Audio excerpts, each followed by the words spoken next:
Hey guys, Tyler Ansman here with Tyler Ansman Performance. So today what we're gonna do, we got some athlete submitted questions about throwing and in-season training. So we'll get into that. And if it sparks anything else, feel free to drop that in the comments or submit questions yourself. All right, so kind of the first topic that we got a question about was auto-regulation and how we use it in season versus the off season, just kind of in general, okay? So there's essentially kind of two ways we can use auto-regulation. So the first would be that we wanna kind of maximally develop a quality, right? So you can think about we have a specific movement that we're going to stick with and completely get after until we have a drop off, all right? So like, for example, if we're doing squats and we want to keep the velocity in a specific range, once we have a drop off, generally it'll be by percentage. Once we have a drop off at that percentage, we will stop. And so we have a little bit more freedom generally with the higher force movements. We may push those a little bit farther in terms of what the percentage drop off can be. Whereas with the higher velocity qualities, depending on the athlete, we may be a bit more conservative and those percentage drop off thresholds are a little bit smaller, all right? So with these things, you generally have, like with the percentage drop off, you generally have an associated timeline of how long it's gonna take to bounce back before you can do a session like that again, a la some of the DB hammer stuff and that kind of thing from back in the day. The other way to use auto-regulation, and this is more how we're doing it in season, is that we want to keep athletes from overreaching, right? So we want to not have them carrying fatigue into competition, those kinds of things. And so kind of a similar idea, right? Like let's say we're doing a squat, we have a specific velocity threshold that they need to hit. Once they don't hit that anymore, we'll stop them. So we can kind of use this to know that we're keeping them a certain distance from failure, if you will. And so we're kind of minimizing how much fatigue there's going to be from a given session, movement, et cetera, et cetera. And so you can do auto-regulation with throwing and sprinting and all of these things as well in a similar fashion. Again, with the throwing, it probably doesn't apply as much in season, likely a more kind of an off-season method and those kinds of things, but is absolutely something that we do use. So the next question was from an athlete having foot and lower leg pain at the start of the season, okay? This is actually a super common issue and kind of something we've changed how we do things over the years in relation to this, okay? So this happens for a couple of reasons, and like I said, it's super common. So one, all of a sudden your footwear is different and that footwear is not great, right? Generally metal spikes, spending 3+ hours a day in those. And you're doing lots of these kind of small, low level contacts, whether it's jogging, walking, but you're just on your feet for 3+ hours a day, which all of a sudden is a big spike in workload kind of getting into the season, all right?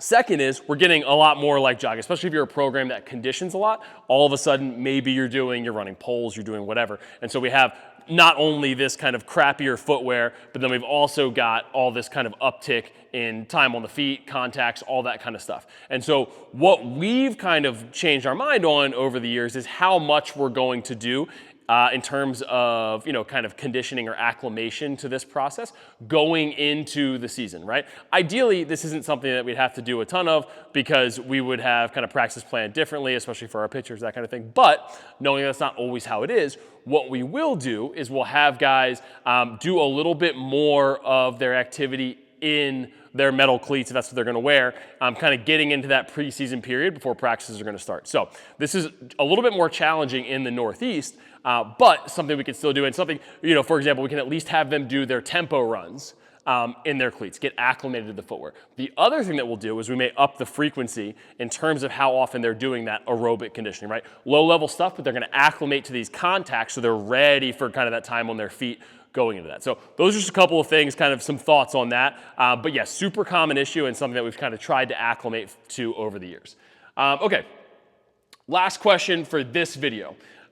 Training the day before a game, should you do it? Can you do it? How should you do it?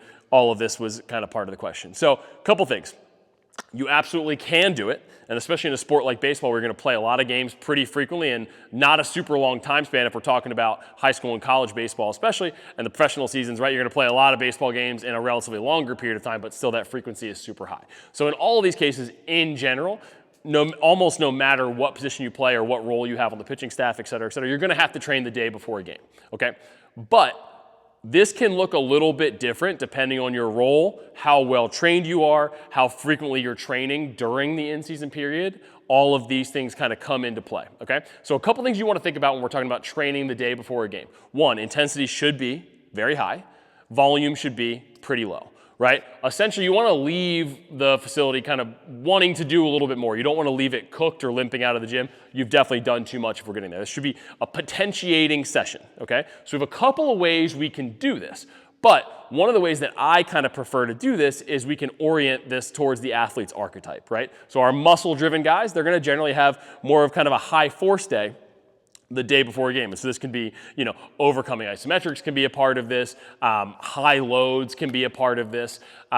Any of these kinds of things, long contact jumps, right? The ballistic stuff kind of with the slower stretch shortening cycle, all of that can be a part of it. And then our elastic reactive guys, kind of the opposite of that. They're going to get this higher velocity stuff, more plyometrics, smaller ground contacts, lighter loads, all of these things, because we want this kind of potentiating session.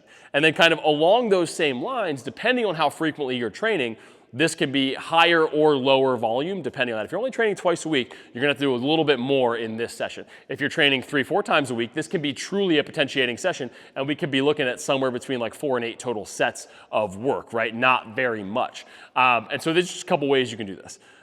Thanks for watching, guys. If you got other questions, feel free to drop them in the comments or shoot us an email. We'll see you in the next video.